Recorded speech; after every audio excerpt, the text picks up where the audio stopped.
She's a 9-year-old pet rescued Tibetan Terrier. Right. She has intense separation anxiety. Because Pampy freaks out so badly when she's been left alone, I haven't left this dog by herself in the last 5 years. I mean, it's been years because When you say she's got separation anxiety, what does she do? She would take and destroy all the crown molding lining my door, all the paint off my door. She would take off drywall. I take her on dates with me. It means I take her to business meetings with me. I take her to temple with me. She likes to go to gyms and watch me work out. She loves to go to hair salons. We're like two girlfriends hanging out, living our lives, single women, out in the world. Stacy and Pampy seem to have a very, very codependent relationship upon each other. I think it's time to see what Pampy's gonna be like when she's separated from Stacy, just for a little while. I wanna see if this dog still suffers from separation anxiety. Victoria sets up a camera, and she and Stacy head out to the car to observe how Pampy will respond to being left alone for the first time in 5 years. But the separation may prove more of a problem for Stacy than for Pampy. She's not sure that I really would do this to her, that I would really leave her, because we're such a team. Everything that Pampy does, Stacy thinks about it in human terms, as if Pampy were a human. And in fact, she's not thinking dog. I just feel like the dog's smarter than me, and I feel like the dog is so smart that she knows this is all a test, and she's trying to hang on right now and keep her cool. Pampy goes beyond just keeping her cool. What surprised me was that she did precisely nothing. None of the classic signs of separation anxiety were there. In fact, at the end of half an hour, she was asleep. Maybe I feel like maybe I've been played, I've been played for the fool. I don't know. Victoria's got the measure of Stacy's situation. I think it's time that Stacy learned to be apart from Pampy for a little while, just as important that Pampy learns to be apart from Stacy. Let's talk about the separation anxiety. Okay. So who do you think suffers from more separation distress, you or Pampy? I'm gonna say it's me. It's definitely me. It's the human. I want to get you back out dating again without Pampy. I would put so much value on having a normal dating life. I want to set up what you can do inside the house to help your leaving be better. Okay. And it's called independence training. Oh. Does she know the word stay? Does she know the word wait? She does. And the fact that she already knows it is great, because that means we can just carry on to the next level. Right. So let's just start with the first thing. Come on, Baba. Here, sit. Good girl. Stay. Good girl. Stay. Now, there's a difference, like this, and then backing away from her, turning your body and taking your eye line away. She's much more into following. Now, the reason why she's not following me is because she's not attached to me, but when you do this, she's more likely to follow you, okay? Okay. All right, so I just want you to do exactly what I've done. Okay. Pampy, stay. Okay? Sure enough, when Stacy takes over, Pampy loses focus. I've noticed this a lot with her, that she listens to you, but then sort of goes, yeah. I think you have to get the respect back and the focus back, because when you're more of a leader and you give more direction, the dog understands you. Okay. Try and get her focus onto you again. Hello. Come here. No, we don't go hello, come here. You go like this. Okay. Come. Just precise. Come here. Show her a treat. Good. Good dog. Okay, sit.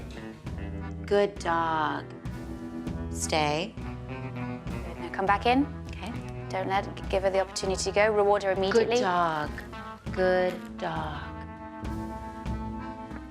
Stay. Come back in and reward her now. Back in and reward. Tiny little piece. Good girl. Be motivated. Good girl. Now go and just turn your back. Walk away. Tell her to stay. Stay.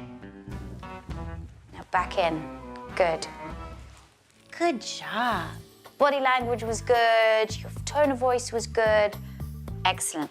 I want you to do the final thing now. I want you to go into your bedroom and shut the door just for a couple of seconds and then come back out again. Because that's a real test for her. Can she be separated from you behind a door and still stay in one place? Okay. All right, go for it. Stay. Stay.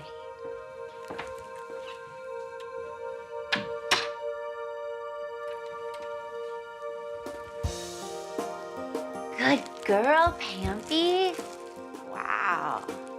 There, lovely. Later that evening, Victoria has Stacy's mom over to take the independence training one step further. It's great to leave your dog with something to do because separation anxiety manifests itself most of the time within the first half an hour that a person goes out. And that's why I bought this. This is just a small example of a toy that can be stuffed with nice food that can keep a dog's mind occupied when you are in that act of leaving. So what I also want you to do now is I want you to leave with your mum. Go to a coffee shop, go hang out. Okay. Hopefully this will all lead up to you going out on a date with someone. So before you leave, I just want you to give Pampy this toy and then just walk out the door. Okay. Okay? All right. That's for you. And go.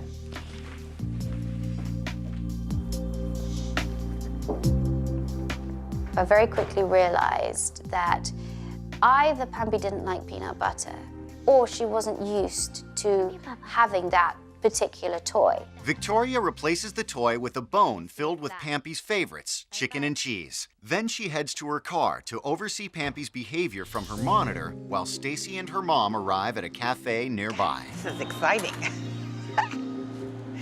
We're here alone. It's a little unsettling for me right now. Pampy hasn't touched the bone. She loves what is in that bone, but she's not eating it, and dogs that do feel distress when separated can't eat.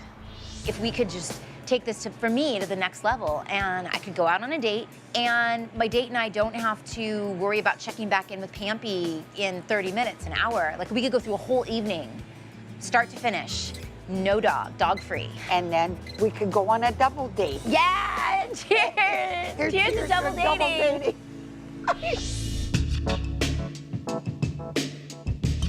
She still hasn't touched the bone, so she doesn't feel that comfortable, but she's just lying down, and as long as she just lies down, she's not being destructive, she's not pacing, not whining or barking, then I still feel that she's okay. After half an hour away from her dog, Stacy and her mom return to the house. When you go in, again, make it no big deal, okay? And all she's been doing is literally standing up a little bit, then sitting down, then lying down. That's it. For a dog that hasn't been left alone in 5 years, a 30-minute solo is a big accomplishment. First of all, she's not showing severe stress, but she's not comfortable enough to eat. Anyway, you can go out quite happily for half an hour at this moment. That's the progress we've made. That's the progress. Later that night, Stacy gets a little separation from Pampy as she and her mother pamper themselves at the nail salon. But she's forgotten one important step. And then you give her the bone with the cheese and all that stuff in it that's supposed to keep her busy. Oh my God, I forgot to give her that. Oh, Stacy. So she's there without anything to occupy her. This could be trouble. But despite Stacy's slip-up, she and her mother return home nearly an hour later and find Pampy perfectly happy. Everything looks like the way that we left it.